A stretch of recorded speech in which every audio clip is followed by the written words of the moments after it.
장애인 문화복지신문 제344호 제2면입니다. 발달장애인의 잔존 능력을 구체적으로 판단하여 한정 후견을 종료한 사례 -4. 현행 후견 종료 규정의 문제점. 자기결정권 존중 및 보충성의 원칙이라는 후견 제도의 이념을 감안할 때 피후견인 본인이 더 이상 후견인의 도움이 필요 없어지면 개시된 후견도 종료하는 것이 타당하다. 일단 후견인의 조력이 필요한 사무가 종료되었다면 후견을 종료하고 그 뒤에 또다시 후견인의 도움이 필요한 일이 발생하면 후견을 재차 개시하여 후견인의 도움을 받는 방식으로 제도를 운영하는 것이 후견의 보충성이라는 원칙에 부합하기 때문이다.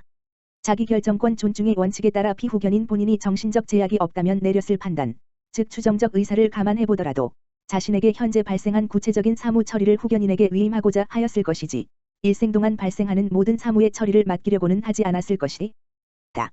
나아가 후견 역시 본인의 사무 처리를 타인에게 위탁한다는 점에서 본질은 위임이라고 할 수 있는데 위임의 일반적인 모습은 위임인의 개별적이고 구체적인 사무의 처리를 위탁하는 것이고 위임인에게 발생하는 포괄적인 사무를 영속적으로 위탁하는 것은 흔한 모습이 아니라는 점을 감안하면 후견 역시 본연의 성질에 맞게 운영하는 것이 적절할 것이다.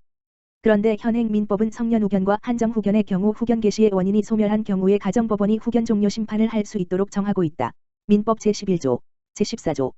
후견 개시의 원인이란 정신적 제약으로 사무 처리 능력이 지속적으로 결여된 성년 후견 또는 부족한 한정 후견 상태를 의미하고 후견인의 도움이 필요한 구체적인 사무를 뜻하는 것이 아니다. 즉, 후견인의 도움이 필요한 사무 처리가 완료되었다고 하더라도 후견은 종료되지 않는 것이다. 나아가 현대 의학기술로 대부분의 정신적 제약은 사후적인 치유 또는 상당한 호전이 곤란하고 발달장애와 같은 정신적 장애가 소멸할 수도 없는 바 사실상 피성년 후견인, 피한정 후견인은 본인이 사망하여야만 후견에서 벗어날 수 있다는 결론에 이르게 된다. 우리나라 성년 후견 제도는 성년 후견 위주로 이용되고 있고 한정 후견까지 합하면 전체의 90%를 차지한다는 점을 감안하면 후견이 개시된 정신적 장애인의 대부분은 사망할 때까지 후견의 굴레를 벗을 수 없는 것이다. 후견 종료와 관련한 현행 민법의 태도는 후견인의 도움이 더 이상 필요하지 않은 정신적 장애인에 대하여도 일생 동안 후견이 지속되게 한다는 점에서 전술한 후견 제도의 이념과 위임의 본질과 배치된다.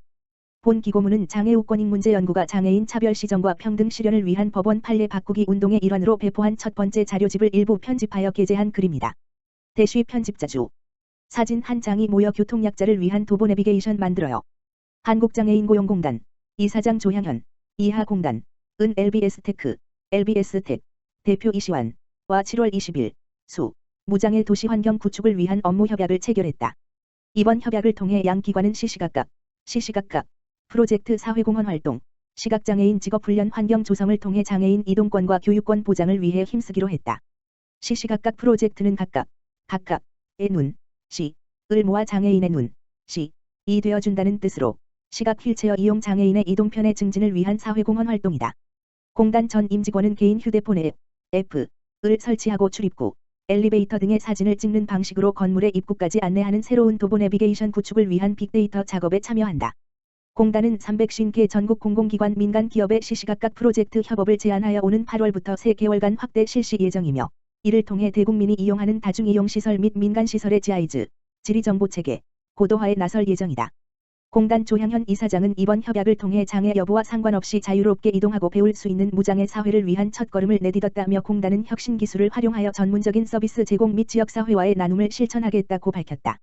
LBS테크 이시환 대표는 장애인을 위한 서비스를 사회 구성원들과 함께 개발한다는 것에 의미가 있다며 현장 체험을 통한 인식 개선이라는 점에 궁극적인 목적이 있는데 공단과의 협약 그리고 시시각각 프로젝트를 통해 이에 더욱 박차를 가할 수 있게 되었다라고 말했다. 디지털로 장애 학생의 미래를 디자인하다.